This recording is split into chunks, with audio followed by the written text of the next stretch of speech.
ఏపీలో ఆలయాలను పూర్తిగా నిర్వీర్యం చేస్తోంది కూటమి సర్కార్. అధికారంలోకి వచ్చి 16 నెలలైనప్పటికీ సింహాచలం ఆలయ ట్రస్ట్ బోర్డు ఊసే లేదు. అధికారుల అనాలోచిత నిర్ణయాల వల్ల ప్రమాదాలు జరిగి భక్తుల ప్రాణాలు కోల్పోతున్నా ప్రభుత్వానికి చీమ కుట్టినట్టు కూడా లేదు.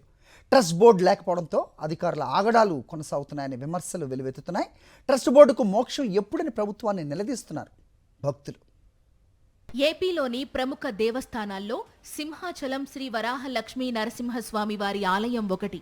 రోజు వేల సంఖ్యలో భక్తులు స్వామివారిని దర్శించుకుంటారు. దాదాపు 350 మంది పర్మనెంట్ ఉద్యోగులు, మరో 500 మంది అవుట్సోర్సింగ్ ఉద్యోగులు ఆలయంలో పనిచేస్తున్నారు. అయితే దేవస్థాన పాలనా వ్యవహారాల్లో ట్రస్ట్ బోర్డు కీలకం.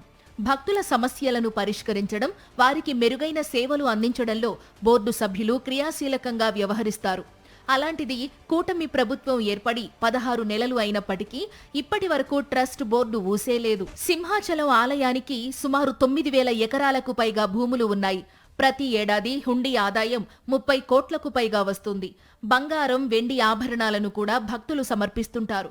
ఎంతో ఘనత కలిగిన సింహాచలం ఆలయానికి ట్రస్ట్ బోర్డు నియామకం జరగలేదంటే విడ్డూరంగా ఉందని పలువురు చర్చించుకుంటున్నారు. చంద్రబాబు ప్రభుత్వం ట్రస్ట్ బోర్డు నియామకానికి సంబంధించి ఎటువంటి చర్యలు తీసుకోవడం లేదని స్వయంగా కూటమి నేతలే అసంతృప్తి వ్యక్తం చేస్తున్నారు. గడిచిన 16 నెలలుగా ట్రస్ట్ బోర్డు లేకపోవడంతో దేవస్థానం పాలన ఏకఛత్రాధిపత్యంగా కొనసాగుతోంది. జవాబుదారీతనం, పారదర్శకత కొరవడింది. ప్రస్తుతం ట్రస్ట్ బోర్డు చైర్మన్ గా పూసపాటి అశోక్ గజపతిరాజు కొనసాగుతుండటంతో ఆయన అనుమతితో అన్నింటినీ అధికారులు చెక్ పెట్టేస్తున్నారని విమర్శలు వెల్లువెత్తుతున్నాయి. 2019లో వైఎస్ఆర్సీపీ ప్రభుత్వం అధికారంలోకి వచ్చాక అప్పటి ముఖ్యమంత్రి వైఎస్ జగన్ సింహాచల ఆలయంపై ప్రత్యేక దృష్టి పెట్టారు. ప్రభుత్వం ఏర్పడి ఏడాది తిరగక ముందే ట్రస్ట్ బోర్డు ఏర్పాటు చేశారు. 2020 ఫిబ్రవరిలో ట్రస్ట్ బోర్డు నియమించగా అదే ఏడాది మార్చి 5న ట్రస్ట్ బోర్డు సభ్యులు ప్రమాణ స్వీకారం చేశారు. ఆ బోర్డు గడువు ముగిసిన వెంటనే 2022 ఏప్రిల్లో రెండోసారి ట్రస్ట్ బోర్డును ఏర్పాటు చేశారు. అదే నెల 7వ తేదీన ట్రస్ట్ బోర్డు సభ్యులు ప్రమాణం చేశారు. ఆ బోర్డు కాల పరిమితి 2024 ఏప్రిల్తో ముగిసింది.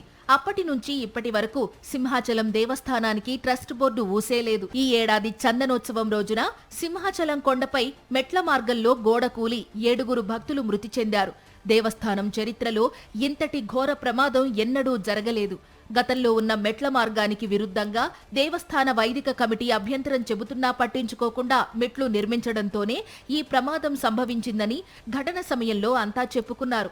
అదే ట్రస్ట్ బోర్డు ఉండి ఉంటే ఈ నిర్మాణంపై దృష్టి సారించేదని పలువురు అభిప్రాయపడుతున్నారు. అటు గిరి ప్రదక్షిణకు కొద్ది రోజుల ముందు నాసిరకంగా నిర్మించిన షెడ్డు ఒక్కసారిగా కుప్పకూలింది. అదృష్టవశాత్తు భక్తులెవరూ లేకపోవడంతో పెను ప్రమాదం తప్పింది. గత సంవత్సరం చందనోత్సవంలో సుమారు గోడకూలి 6 చనిపోయారు. దీనికి కేవలం అధికారులు, ప్రభుత్వమే దీన్ని బాధ్యత వహించాలి. గతంలో ఏ రోజు కూడా ఇలాంటి అవినీతి కానీ ఇలాంటి ఇబ్బందికరమైన వాతావరణం ఇప్పుడు కూడా దేవస్థానంలో లేదు. గోడలో ఎంత అవినీతి జరిగిందో ఇప్పటికీ కూడా లెక్క తేల్చకుండా చిన్న చిన్న కాంట్రాక్టులని, అధికారులని సస్పెండ్ చేసి కంటి చూపు చర్యలుగా దాని మీద చర్యలు తీసుకుని వదిలేశారు. ఇప్పుడు వచ్చి దాని మీద నివేదిక కానీ ఎవరు బాధ్యతలు తీసుకున్నారు కానీ ప్రభుత్వం నుండి ఎటువంటి కూడా చర్యలు లేవు. ఇప్పటికే స్వామివారి బంగారు, వెండి ఆభరణాలపై అనేక ఆరోపణలు వెల్లువెత్తుతున్నాయి. ఆభరణాలకు లెక్కాపత్రం లేకుండా పోయిందని భక్తులు ఆరోపిస్తున్నారు. స్వామివారికి భక్తులు ఇచ్చిన కానుకలకు కొండపై నమోదు చేస్తున్న రిజిస్టర్ పట్టీకి ఎటువంటి పొంతన లేదంటున్నారు. ఇటీవల కాలంలో స్వామివారికి సంబంధించిన ఆభరణాలు మాయమయ్యాయనే వార్తలు భక్తుల మనోభావాలను దెబ్బతీశాయి.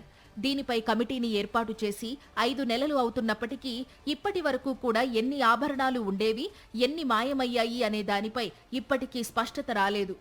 ఈ కూటమి గవర్నమెంట్ వచ్చిన తర్వాత 15 నెలలు గడిచినా సరే బోర్డు వేయకపోవడం వల్ల భక్తులకి దేవాలయానికి అనుసంధానం అనేది చాలా తక్కువగా కనిపిస్తుంది. ఎందుకంటే ఆ లోపమే నిన్న జరిగినటువంటి చందనోత్సవంలో గోడకూలిన ఘటన కానీ, మరి ఇప్పుడు జరుగుతున్నటువంటి బంగారు ఆభరణ అవకతవకలు కానీ, మరి పాలక మండలి ఉంటే ఒక ఇదనేది ఏర్పడుతుంటుంది.